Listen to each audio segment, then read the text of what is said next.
హస్తినలో కర్తవ్య భవన్ కు ribbon cut చేశారు ప్రధాని మోదీ. ఇక నుంచి అన్ని శాఖలకు ఒకే చోట ఆఫీసులు ఉంటాయన్నారు మోదీ. కర్తవ్య భవన్ తో సర్కార్కు రెంట్ కూడా ఆదా అవుతుందని చెప్పారు.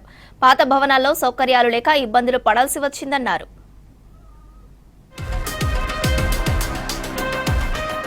ఢిల్లీలో కర్తవ్య పథ్లో కర్తవ్య భవన్ 3 బిల్డింగ్ అందుబాటులోకి వచ్చింది.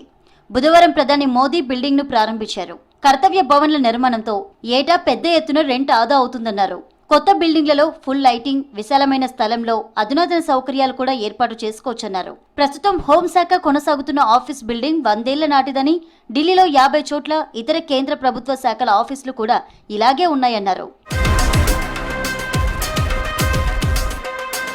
వివిధ కేంద్ర ప్రభుత్వ శాఖల ఆఫీస్ బిల్డింగ్లకు ఏటా 1500 కోట్ల రెంట్ అవుతోందని చెప్పారు ప్రధాని.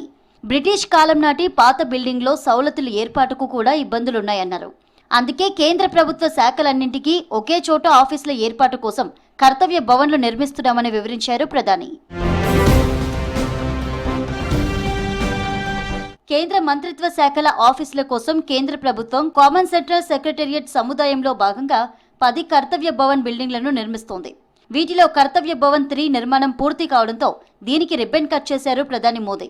ఈ బిల్డింగ్లో హోం, విదేశాంగ, rural development, MSME, DoPT, petroleum and natural gas మంత్రిత్వ శాఖల ఆఫీసులతో పాటు ప్రధానమంత్రి సైంటిఫిక్ అడ్వైజరీ ఆఫీస్ కూడా ఉంటుంది. ప్రస్తుతం చాలా మంత్రిత్వ శాఖల ఆఫీసులు శాస్త్రి భవన్, కృషి భవన్, ఉద్యోగ భవన్, నిర్మాణ్ భవన్లో నడుస్తున్నాయి. 1950 నుంచి 1970 మధ్య నిర్మించిన ఈ భవనాలు పాతపడడంతో వాటి స్థానంలో సిసిఎస్ పేరిట బిల్డింగ్స్ ను సెంట్రల్ విస్టా డెవలప్మెంట్ ప్రాజెక్టులో భాగంగా కేంద్ర ప్రభుత్వం నిర్మిస్తుంది. 2019లో సెంట్రల్ విస్టా ప్రాజెక్టు మొదలైంది. ఈ ప్రాజెక్టు కింద ఇప్పటికే parliament building, vice president enclave, Kartavya పథ్ను నిర్మించారు. సిసిఎస్ కు పక్కనే ప్రధాని నివాసం, office, cabinet secretariat, India House, national security council secretariat ను కూడా కట్టనున్నారు.